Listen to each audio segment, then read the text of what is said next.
Hello, welcome guys. Welcome to Meet Eden and Bree's Murder Mystery Podcast. And today we're going to be talking about Jeffrey Dahmer and one of his victims, Tony Hughes. Okay, so my first question to you is, who is Jeffrey Dahmer?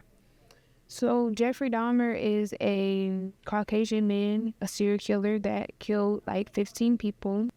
I've been told he has a disorder. What was that disorder? He had personality borderline disorder. Out of all of his victims, which one stood out to you and why? Tony Hughes, because he was deaf and, he couldn't really try to save himself, And it's really sad. It's hurtful to see, like, not just because he's black, but to see, like, a deaf person, like, someone that's, like, disabled, has a disability that can't, like, get away. They can't get help. Who is his dad? Lionel Dahmer. What role did his dad play in the story? Well, he was trying to introduce him to taxidermy. When he was a kid, they used to, like, dissect animals and stuff and, like, dead animals. And I guess that's what made Jeffrey Dahmer want to, like, get curious. Plus, he was working, like, at a meat market where he was, like, cutting meat and stuff. What did his grandma do for him? She was there for him. She was making sure he would, like, know how to clean up. Like, he would help her with chores. She loved Jeffrey Dahmer, and Jeffrey Dahmer loved her. And I guess that really didn't help him, because you can see he killed 15 people, so it didn't help him. His mom is Joyce Dahmer. That was her name, but I don't really know her maiden name, but I know when she was married to Lionel Dahmer, that was her last name. And she abandoned him when he was, like, in high school. She just left him in their family house and she left. As a child, what was his mom and dad's relationship like? And, like, how do you think that made him how he is? I mean, he was going through childhood trauma because, like, his parents were toxic. He was in a toxic household. His parents was arguing. They wasn't worried about him.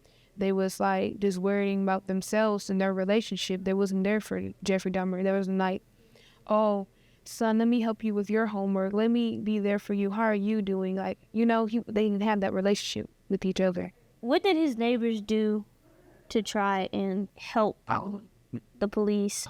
Well, so his neighbor was an African-American woman, and she lived next door to him. And then he had this, like, strong stench of, like, it smelled like deceased bodies, in his house. And I guess she was, like, concerned about the smell. Like, who wouldn't be concerned about that smell? Yeah, I would be concerned. Like, if I smell that smell, I'm leaving. Like, I'm just gonna move out at that point, But she was generous. She was, like, trying to report it to the police for many years, and the police was like, oh, we're gonna come later and check it out. But they never took it out. They never did. They didn't care at all. Because, of course, hey, she was crazy, So, like, what would you do if you were in the situation where someone, like, tries to take you home and, like, take pictures or whatever? First of all, I'm not gonna be out, but, like, if I was, like, I'm not gonna go. I'm gonna be like how he was, like, drugging people up with their drinks. One thing about me, I'm not gonna take a drink from someone, especially a stranger. I'm not going to a stranger's house. First of all, Exactly. Not going to a stranger's house. Not finna go start drinking. I don't like alcohol. It's nasty. So, really wouldn't drink, and really I wouldn't drink from a stranger. And if he tried to, like, he was, like, taking his knife and, like, stay with me and all that, hey, that man should have just kicked him in his, And just ran away. Right, kicked him and left.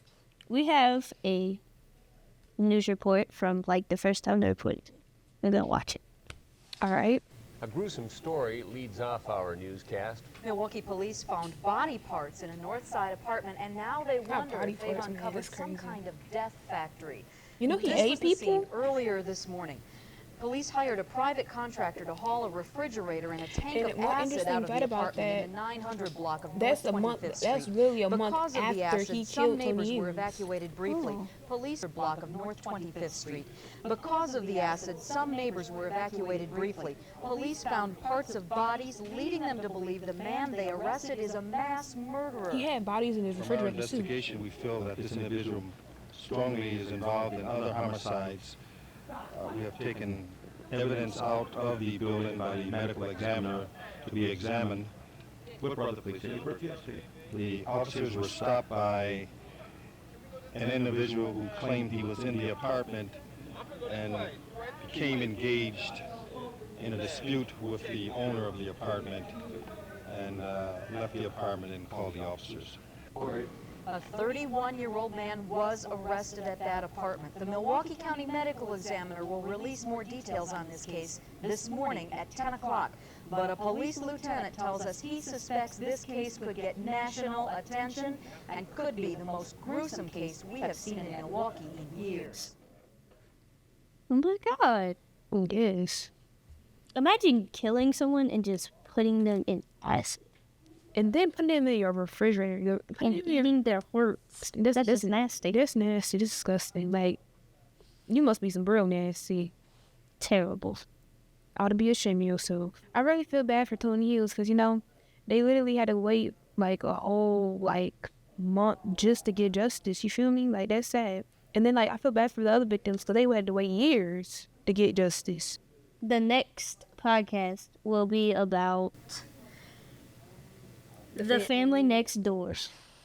But all right, guys. Bye.